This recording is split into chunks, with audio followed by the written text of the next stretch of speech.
je 5 hodín 40 minút, akurát som na železničnej stanici Trnava, keďže mi meškal autobus, lebo je Poladovica, tak som nestihol vlak do Bratislavy. A ponaučenie z dnešného rána zatiaľ je také, že aj keď sa zdá na prvý pohľad, že nie je iná možnosť ako vycúvať, vždycky je milión ďalších možností a prešiel som všetky naozaj a napadlo ma, že Trnava, však to je úplne geniálne. Takže katastrofa zaženutá a to aj vďaka tomu, že som nikdy nestratil svoj vnútorný pokoj.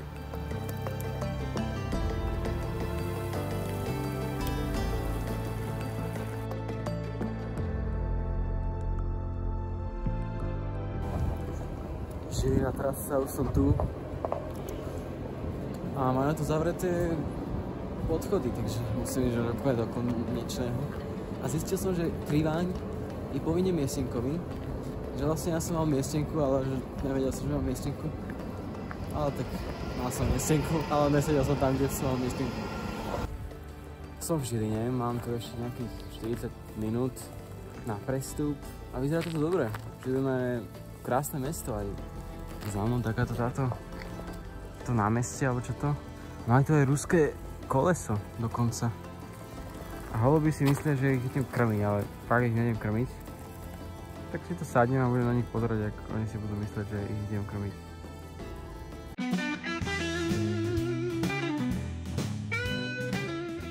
Cestu som začal, vystúpil som na zastávke Tierchova, Bielý potok, hotel Diery. Odtiaľ trošku som potreboval navigáciu, lebo tamto ešte nebolo úplne značené. Alebo som sa nevedel v tom vysomáriť. A teraz už som začal cestu na modrej značke. Je tu sneh. Cesta je docela vyšlapaná. Čiže predo mnou chodia ľudia, alebo chodili. A cesta začína.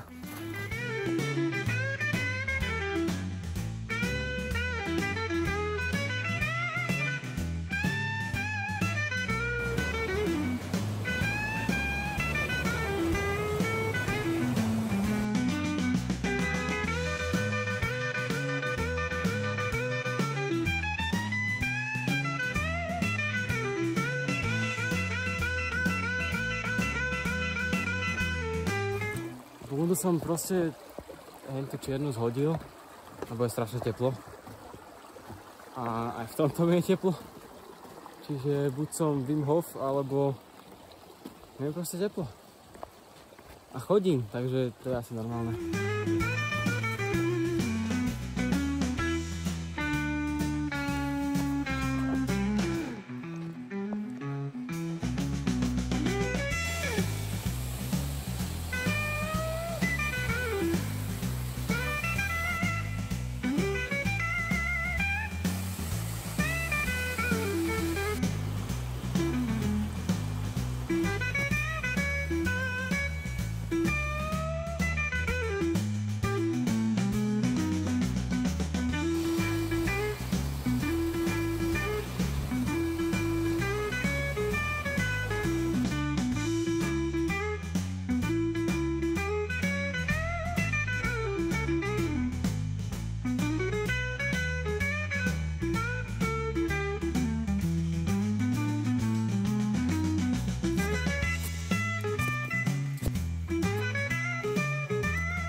Ako stúpam, pred chvíľou mi došlo, že prichádzam na vrchol, že začal som a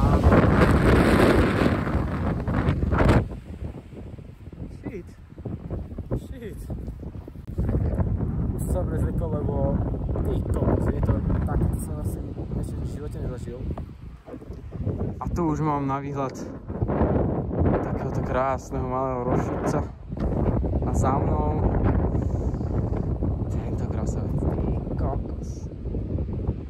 Tam idem. Takto hlboký sneh tu je, hej.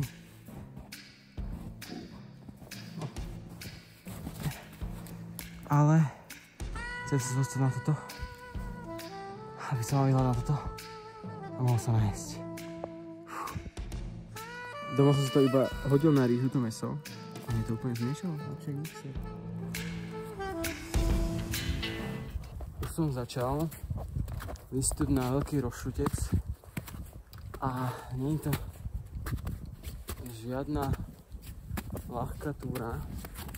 Je to predsa len červená značka a dosť stramé stúpanie po takom snehu rozmočenom, ale nejak to dáme a bude to úplne extrém.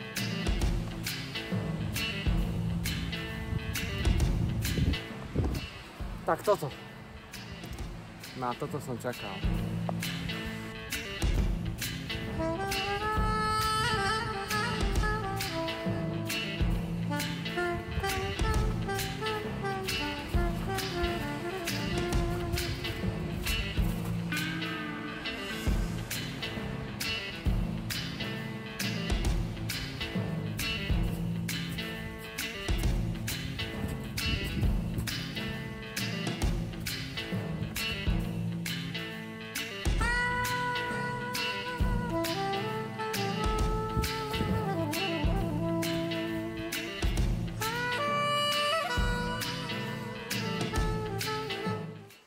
Takýto strmák snehu je naozaj náročný bez mačiek.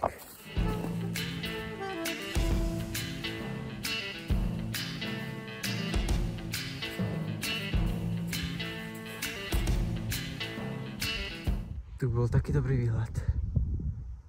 Škoda. Keď vidím navigáciu, tak ja som proste úplne stratený. Však tu nie je nič vidno.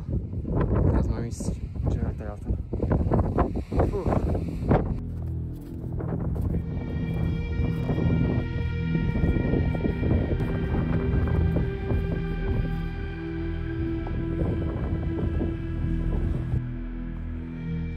Tak to keď to nezabijem, tak proste nejde. Takže tu už zliezať z skaly idem.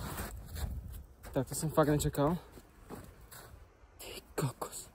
Ale ešte mám to šťastie, že ani raz som ešte nespadol. Aby som to nezakrikol. A hej, iba párkrát som na ruky spadol. Raz. Now turn slightly right.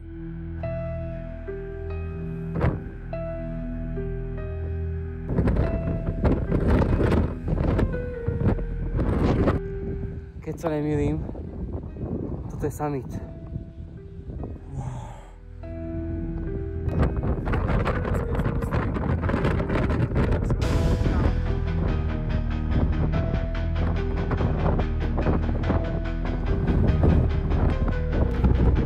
Musím robiť zase.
Šialené.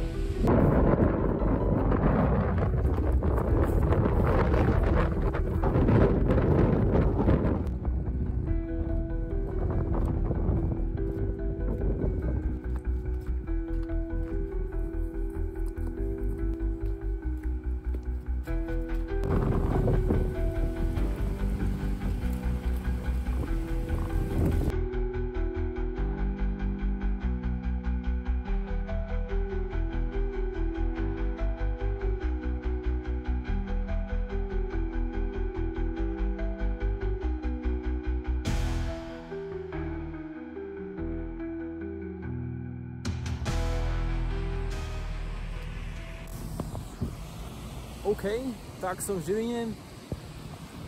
Výlet za mnou. Bol to jeden výlet. Ty kokos. Veľký Rošutec je fakt skala, ktorú netreba brať na ľahkú váhu. Hej, bol tam strašne veľký vietor, pokiaľ ste to nezistili z toho videa. Ale že extrémny, taký vietor som v živote nezažil. Hlavne hore na vrchole. Aspoň mám zážitok, bola tam síce úplná hmla, že som nič nevidel. Ale stalo za to určite.